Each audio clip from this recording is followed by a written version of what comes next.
All right, so we are now in week 11, and I'm going to record the videos for this lesson for vibration instrumentation. So these are sections, really 311, I think, is mostly what we're doing. Here's 4 problems, suggested problems. I have placed my solutions onto Blackboard, although I had a bit of a trouble getting the same answer as was in the solution manual. I'm not sure I quite agreed with what they did. And the other other 3 problems are also they're accelerometer problems where you're trying to pick out some of the parameters. I kind of think some of their logic is a little, I wouldn't say it's wrong. It just strikes me as a bit strange.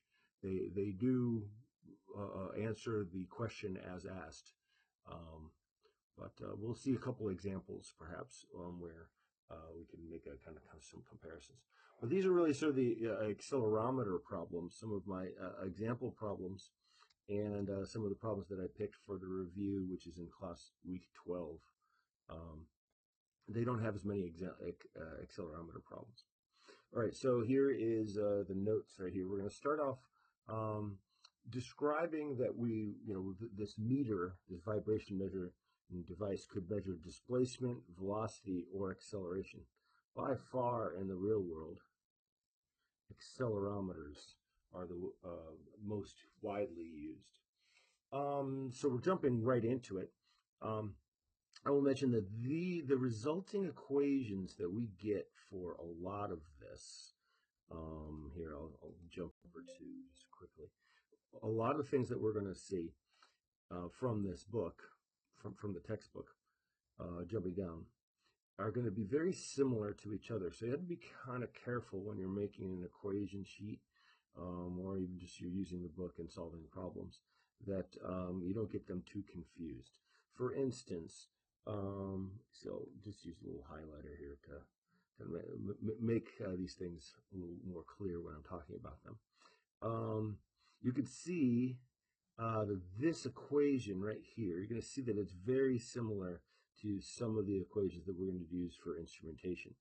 So it can be confusing when you have a lot of equations that are very similar to each other, or some that are actually identical, but you have to decide when to use them and when to use the other equations. So there's a little bit of that going on here. So let's see. I mentioned that equation, and as we jump forward here a little bit, we have support motion. You start to see that this is really very similar, this equation right here.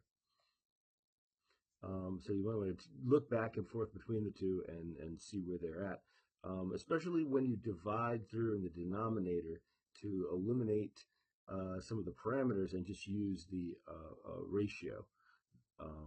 They start to get very close to each other. So I'm going to try, like, so for instance, right here, this equation right there. I think in the notes I have written that equation out. I don't know if I can actually use this tool. I've had a little bit of difficulty, not my signature, but the drawing tool right in here, to demonstrate that this equation right here is very close to, I changed things up by dividing through by k squared and this equation will revert to something that looks like, whoops, okay, so second, let me draw carefully here. Nope, not going to do it. All right, I'll go back and write some of that out. But just be on the lookout for this and how they're different. So we have vibration isolation, which again, this equation is very similar to what we'll use right here. So you can see that this is a equation quite similar to this equation. They've just divided out through by the k squared onto the thing. So let's do some more examples and hopefully try, especially in week 12 when we do the summary of this, that we check out closely the differences and when to use them. For instance, here is the what we're going to call the velometer equation, or but it's, honestly, it's really um, this is really a displacement, right? Because we're having a y and a z, and this z is actually relative displacement. And some of the reasons why we might use one equation or another is sometimes we're using how x and y behave to each other, but instead of looking at x and y, we've simplified this by using z. So I'll go back and hopefully make some sense when we go through some of the problems and use it. So here's, as I mentioned, instead of using looking at the direct relationship between x and y, mostly because we have two different parameters, x dot dot and y dot, and x and y. And I don't know why they didn't make this one as well. So let's take a look at the free body diagram to see where this comes from. We have the FBD and the IBD, inertial body diagram, and we'll just take a look at the mass only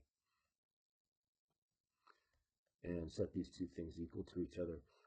So let's assume that we're going to be going accelerating upwards. There's going to be mass, and it's going to be the relative acceleration, the x double dot minus y double dot.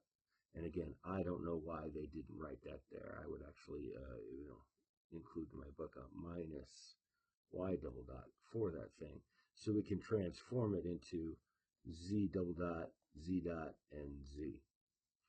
Over here, this one makes a lot more sense. Here, this relative acceleration, or excuse me, relative motion right here. So if we're going upwards, we're going to say that we're going to have a spring force, which is going to be k times the difference in the motion.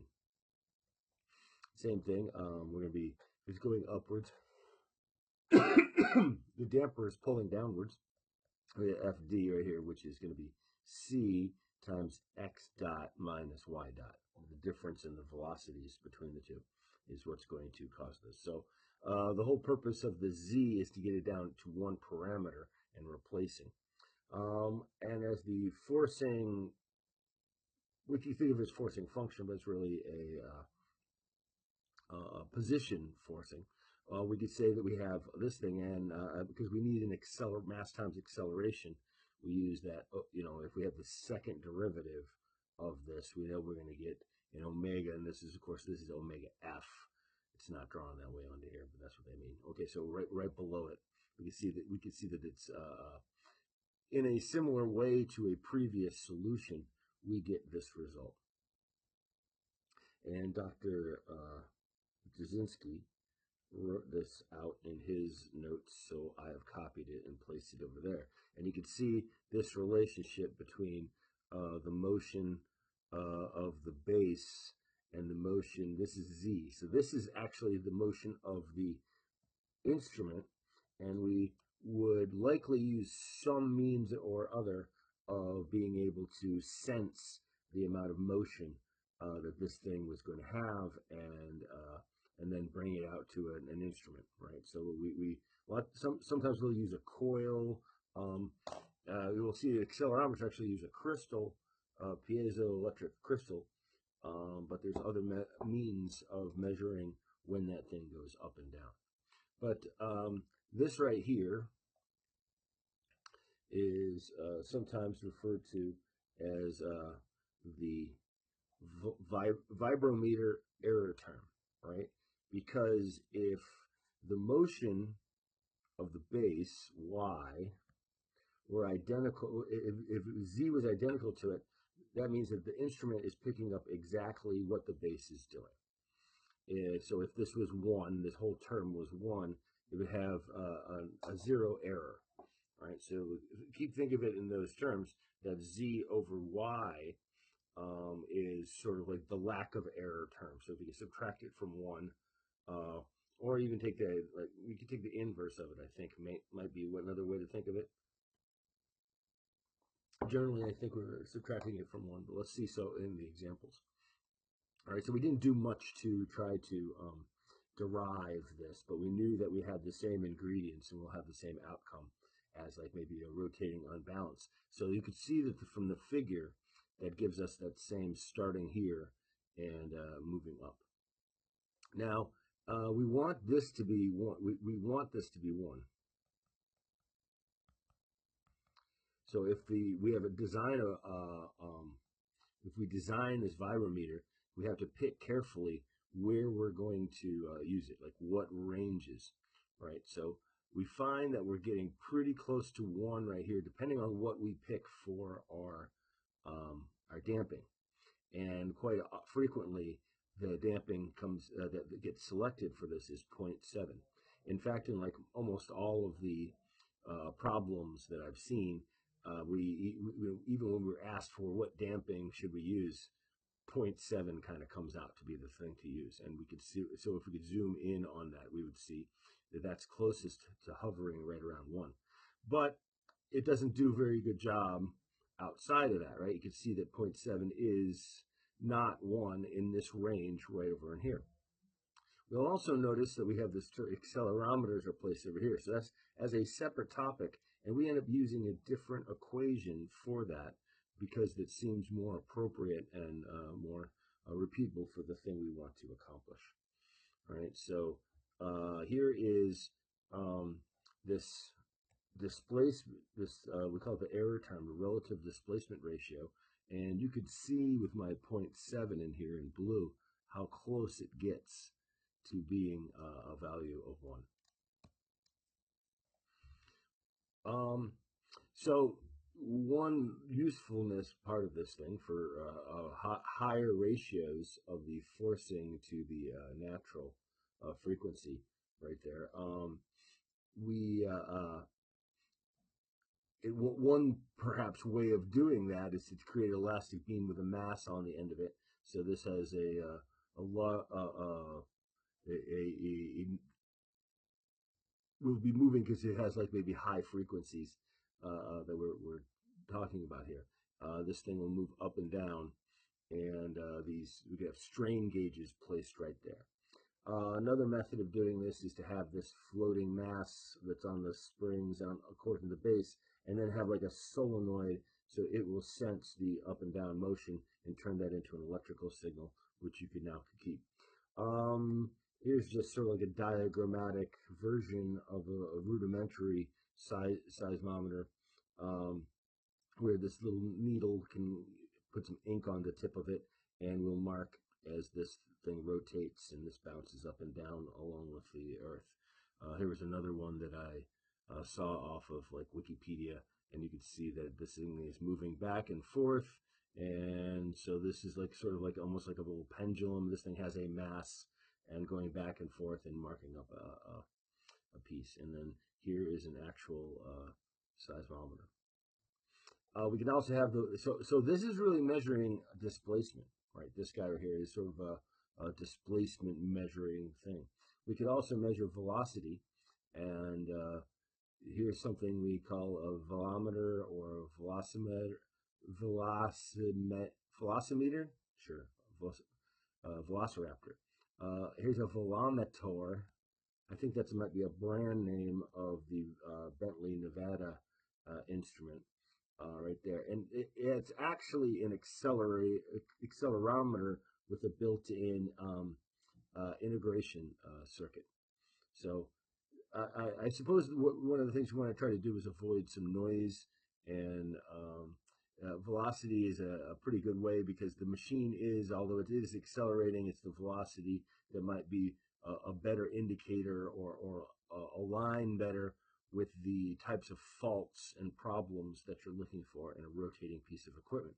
You can see that there's this range of usefulness. So this might come with the instrumentation, and it might actually be individualized for the particular instrument, where they measured it on a workbench and then plotted the thing out, and now you know between what ranges do you have a flat line. And then there's also can also be like a calibration constant or something along those lines to enter into the data collecting system that you're using. In any case, now we go to accelerometers. Accelerometers, like I said, are probably way more common. I'd say more common. I had a hard time even finding something underneath these search terms. You could try it yourself. Accelerometers are everywhere. We have accelerometers in our phones. And as I demonstrated in class, I had that app where I could measure acceleration. So it's kind of a pretty cool thing to be able to do. I see in my notes, I just passed over this, so I want to make sure I come back to it. I had some things just after like this graph, and I mentioned error terms. So I have a couple of things. So error term analysis, I said most vibrometers have a damping factor of 0.7. So I already mentioned that. When a barometer error term, when does a barometer error term approach 1? Well, it's really sort of like, it's looking like right around 3, right? So this is R. So an R greater than 3 seems to be pretty good. Um, so there's what that really means is there's sort of a lower limit to frequency. Like if we're stuck with a natural frequency of a particular unit, we can't go any lower with the frequency that we're measuring than like right around here. So whatever, so right there, that's no bueno. We can only go up right there. So there's a little bit of an issue with the vibrometer unless we do something differently, which is what we're about to do with the accelerometer. All right. So anyway, and so for a given speed, omega f, if we have for an omega f for a given omega f that we want to calculate or we want to measure, omega n must be small.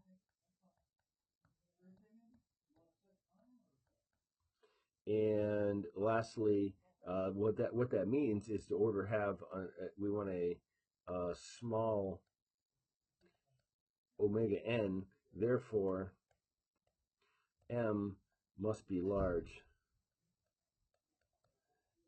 in this set of circumstances. So we say all of that, and now we go except for accelerometers, because we're actually going to do something and kind of zoom into that. Well, we'll zoom into that place right there in a second.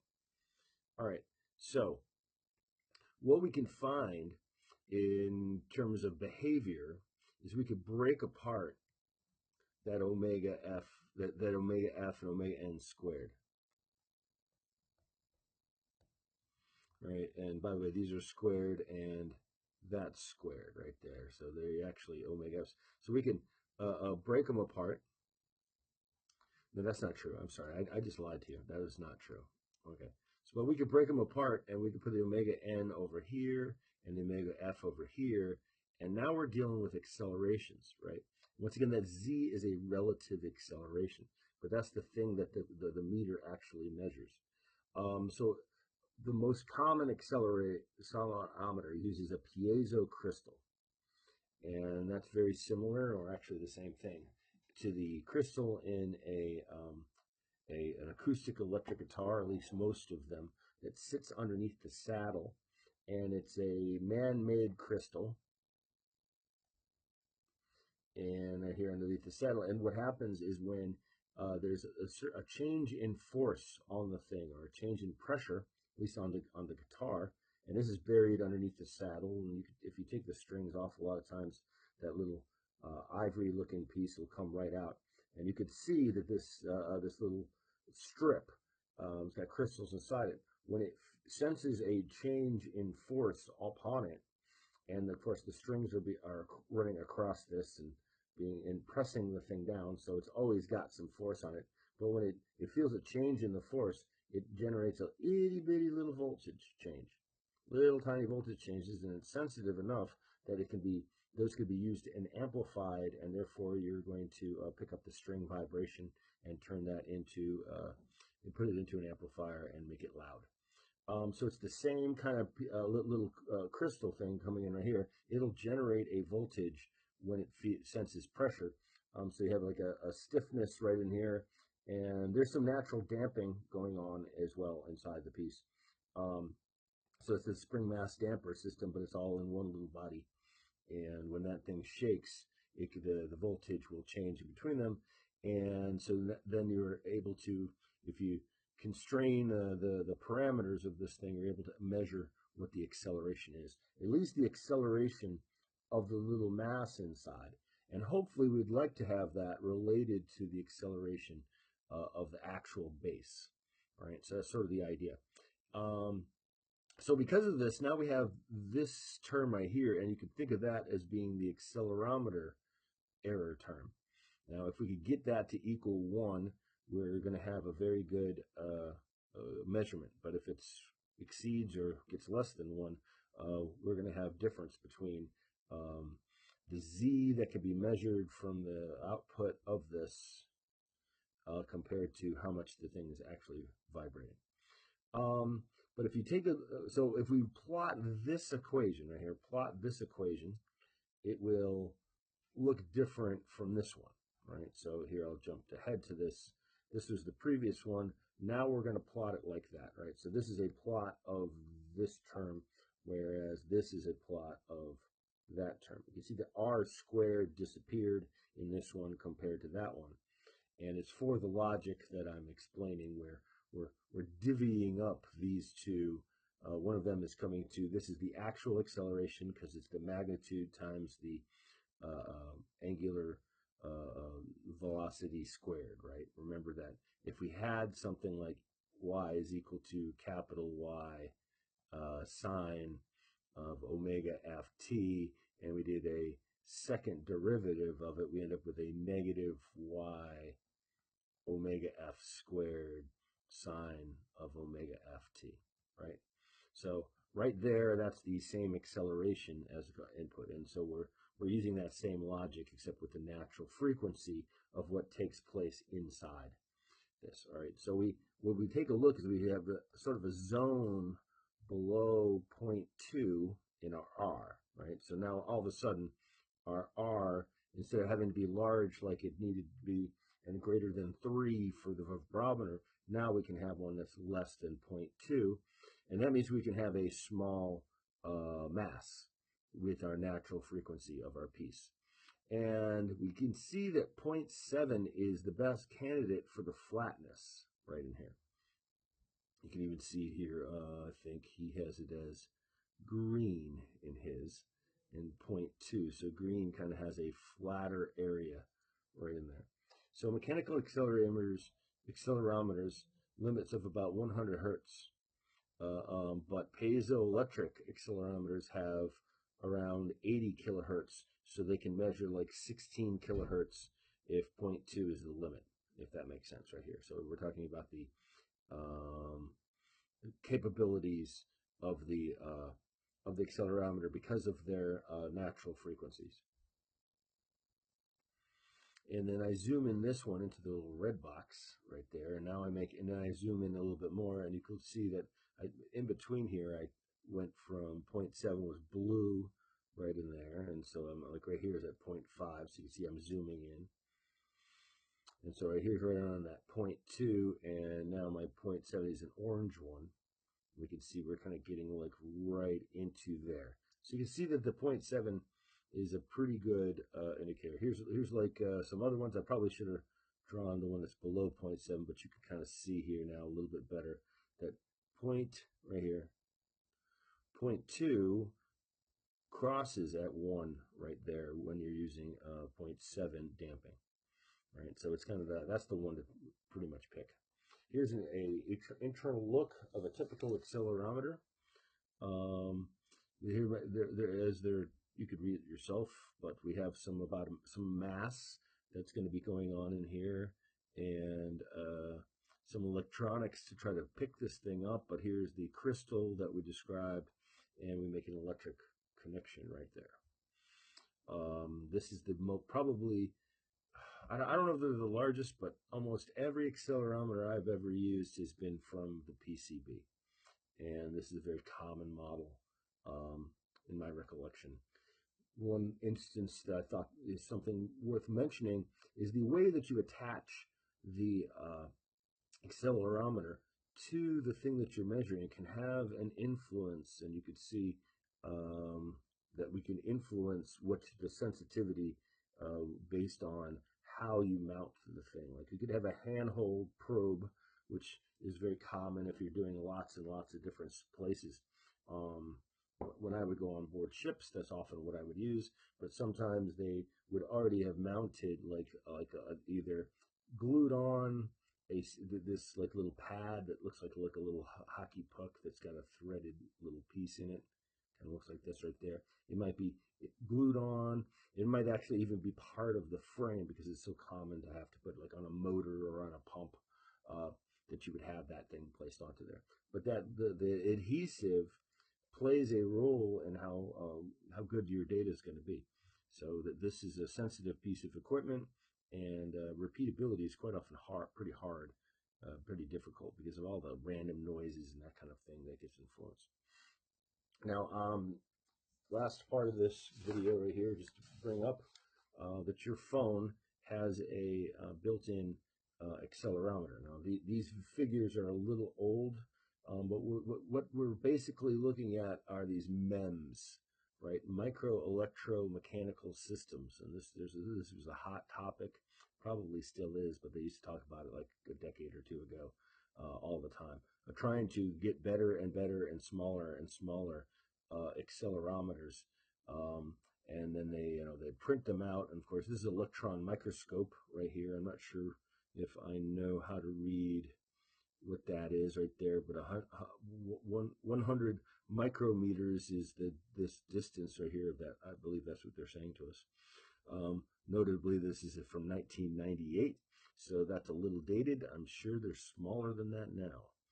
But the main idea is they could print out I'd say print out, but I guess it probably is printed out. They can manufacture in the little nano things these pieces right here, and they can figure out what the stiffness of these are and the mass of this. And so as it shifts back and forth, there's a changing capacitance right here. There's a sensor that's sensing the capacitance, and by that, they're able to get what the acceleration is. Here's just another figure with another. Here's some papers that I glanced at. I think that's where I got the images from. So I didn't want to just take the images and use them without asking anybody. But those are the same ideas that are being implemented onto onto these. And as I said, these are old images. There's much more, many more advances that have taken place in this field. But there's a lot of motivation to do it because we want smaller and smaller phones that are more and more accurate in terms of their motion. Let's see, one last thing. I think this is already too long, so I don't know how many people are actually going to listen to a 28-minute video of me blabbering on. But let's see if I can get this to pick up and see. Okay, so the app is named PHYPHOX is the one. This is Dr. Asaki showed me this. So let's see if we can't get my camera on. I don't know if do I have that as a default one? I do not, so I have to get it up here somewhere. There you go. So hopefully you won't get a picture of me. There's me. Let's see if I get this rotated correctly. Boom. All right. And here is the app. The PHYPHOX. And let's see if there's somebody have an accelerometer right in here without gravity going on. So I'm going to hit play, and I could shake it this way. I'm not sure what the ranges are. You could go back this way. All right, so I think that's that one. And which one did I do right there?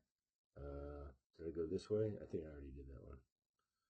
I'm going to guess that was the blue one. And so if I went this way, and now I have to go this way. Right. Okay, so I'm guessing that's the yellow one right there. It makes sense that this is Z. That is X, and this is Y. Well, that would just make sense, wouldn't it, right there? But you have the acceleration, You could also have the rotation rate right there. So it's kind of interesting. So we can go like this way, and I think this should be about the Z right there. Yeah. Of course, they're all moving right there, and then we can go flip this way. And I think that's going to be, that makes that about the X. So that leaves this way right here about the Y. There you go. So anyway, with this, you can have your own instrumentation. And by the way, this thing does a bunch of other things as well in acoustics, um, other applause meter. That's interesting. Um, I think I'd like to try. I haven't tested the thing out as much. You do a spectral analysis of it. That's interesting. Can we click that? Right. So you do a bunch of vibration. You can see what the frequencies are going to be. Right. So you could break the things into frequency as opposed to a time history, which is what these others were doing with respect to time. All right. So that's a cool thing to have, is an accelerometer right in your pocket. You've been carrying one around all the time. See you in the next video.